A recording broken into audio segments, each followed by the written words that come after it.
Hello friends, welcome to Ramnath கூரக்கடை kitchen. இன்றைக்கி நம்ம பார்க்க போகிற ரெசிபி பார்த்திங்கன்னா மதுரை ஸ்பெஷல் பருத்திப்பால் எப்படி செய்கிறதுன்னு பார்க்கலாங்க. இந்த பருத்திப்பாலில் பார்த்திங்கன்னா புரோட்டீன் சத்தும் இரும்பு சத்தும் அதிகமாக இருக்குதுங்க. அதனால நம்ம வாரத்துக்கு ஒரு நாளாவது இந்த பருத்திப்பால் எடுத்துக்கிறது உடம்புக்கு ரொம்பவே நல்லதுங்க. சளி இருமல் இருந்தாலுமே இந்த பருத்திப்பால் நம்ம குடிக்கும்போது சீக்கிரத்துலேயே நம்மளுக்கு அது சரியாயிருங்க. வாங்க இப்போ இந்த பருத்திப்பால் எப்படி செய்கிறதுன்னு நம்ம வீடியோக்குள்ளே போய் பார்க்கலாம்.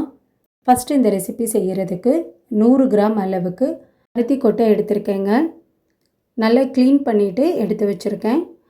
பருத்தி கொட்டையில் தண்ணி சேர்த்துட்டு ஒரு 3-4 தடவை நல்லா வாஷ் பண்ணி எடுத்துக்கலாங்க. இப்போ நல்லா வாஷ் பண்ணி எடுத்துகிட்டு வந்துட்டேங்க. இதில் நம்ம தண்ணி சேர்த்து ஊற வச்சிடலாம். நான் காலையில் பருத்திப்பால் காய்ச்ச போகிறதுனால நைட்டே நான் ஊற வச்சிட்றேங்க. இப்போ பாருங்கள், காலையில் எடுத்து பார்த்தா நல்லா பருத்தி கொட்டை இந்த அளவுக்கு நல்லா ஊறி இருக்குதுங்க. இப்போ இதை நம்ம மிக்ஸி ஜாரில் சேர்த்து பால் எடுத்துக்கலாங்க. அதுக்கு முன்னாடி பச்சரிசி 2 டேபிள் ஸ்பூன் அளவுக்கு ஊற வச்சுருக்கேங்க. 2 மணி நேரத்துக்கு முன்னாடியே ஊற வச்சுருக்கேன். பாதாமும் ஒரு 10 அளவுக்கு எடுத்துகிட்டு சுடு தண்ணி சேர்த்து ஊற வச்சுருக்கேங்க. ஒரு 2 மணி நேரத்துக்கு முன்னாடியே பாதாமையும் ஊற வச்சுருக்கேன். பாதாமை நல்லா சுடு தண்ணி சேர்த்து நம்ம ஊற வைக்கும்போது தோல் உரிக்கிறதுக்கு கொஞ்சம் ஈஸியாக வருங்க. இப்போ ஃபஸ்ட்டு நம்ம பாதாமை உரித்து வச்சிடலாங்க. பாருங்கள், பாதாம் உரித்து வச்சாச்சு. 1/4 கப் அளவுக்கு தேங்காய் பீசஸாக எடுத்து வச்சுருக்கேங்க. நீங்கள் தேங்காய் துருவலாக கூட சேர்த்துக்கலாம். நான் இன்றைக்கி தேங்காயை பால் எடுத்து சேர்க்க போகிறேங்க. இப்போ நம்ம பருத்தி கொட்டையை மிக்ஸி ஜாரில் சேர்த்துட்டு பெரிய டம்ளரில் 1 டம்ளர் அளவுக்கு தண்ணி சேர்த்துட்டு நல்லா அரைச்சிட்டு வந்துடலாங்க. இப்போ வடிகட்டி வச்சு நம்ம அரைச்ச பருத்தி கொட்டையை சேர்த்துட்டு நல்லா பிழிஞ்சு எடுத்துக்கலாங்க. இந்த மீதம் இருக்க சக்கையை திரும்ப மிக்ஸி ஜாரில் சேர்த்துட்டு நம்ம இன்னொரு பால் எடுத்துக்கலாங்க. பாருங்கள், ஒரு பால் எடுத்தாச்சு. இப்போ மீதம் இருந்த சக்கையும் நம்ம மிக்ஸி ஜாரில் சேர்த்துட்டு 1 டம்ளர் அளவுக்கு தண்ணி சேர்த்துட்டு திரும்ப இன்னொரு பால் எடுத்துக்கலாங்க. 2 பால் மட்டும் எடுத்தால் போதுங்க. 2வது சேர்த்து அரைச்ச சக்கையிலையுமே இந்த அளவுக்கு பால் நம்மளுக்கு கிடச்சிருக்குதுங்க.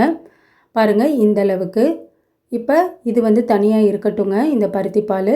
இனி நம்ம அரிசியை அரைச்சி எடுத்துக்கலாங்க. மிக்ஸி ஜாரில் நம்ம ஊற வச்சுருந்த அரிசியை சேர்த்துக்கலாங்க. பச்சரிசி கூடவே நம்ம தோல் உரித்து வச்சுருந்த பாதாமையும் சேர்த்துக்கலாங்க.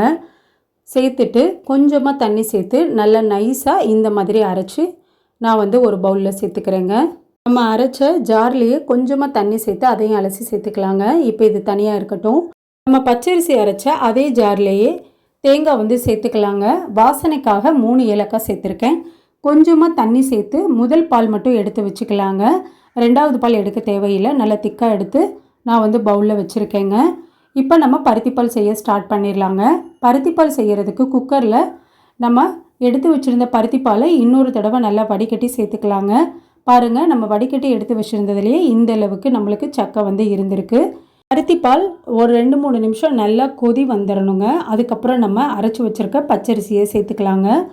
இப்போ பாருங்கள், ஒரு அளவுக்கு கொதி வர ஆரம்பிச்சிருச்சு. இந்த ஸ்டேஜில் நம்ம அரைச்சி வச்சுருக்க பச்சரிசியும் பாதாமையும் சேர்த்துட்டு நல்லா மிக்ஸ் பண்ணிக்கலாங்க. ஒரு 5-6 நிமிஷம் நல்லா பச்சரிசியும் நல்லா வெந்து வரணுங்க. அது வரைக்கும் நம்ம நல்லா கலந்து விட்டுட்டே இருப்போம். இப்போ ஒரு 5 நிமிஷம் கிட்டே ஆயிடுச்சுங்க.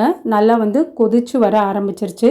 இந்த ஸ்டேஜில் நம்ம பருத்தி 100 கிராம் அளவுக்கு எடுத்துருந்தோங்க. அதே கப்லேயே 200 கிராம் அளவுக்கு வெல்லம் சேர்த்துக்கலாங்க. சேர்த்துட்டு நல்லா வெல்லம் கரைஞ்சிடணுங்க. நீங்கள் வெல்லம் கரைசலாக சேர்க்குறீங்க அப்படின்னா சூடாக சேர்க்காம நல்லா ஆறுனதுக்கப்புறம் சேர்த்துக்கோங்க.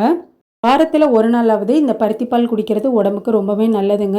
காலையில் டீ காஃபிக்கு பதிலாக இந்த பருத்திப்பால் சேர்த்துக்கிறது ரொம்பவே நல்லதுங்க. இப்போ பாருங்கள், வெல்லம் நல்லா கரைஞ்சிருச்சு. இந்த ஸ்டேஜில் சுக்கு ஒரு 1/4 டீஸ்பூன் அளவுக்கு சேர்த்துக்கிறேங்க. சுக்கு சேர்க்கும்போது நல்லா மணமாக இருக்குங்க.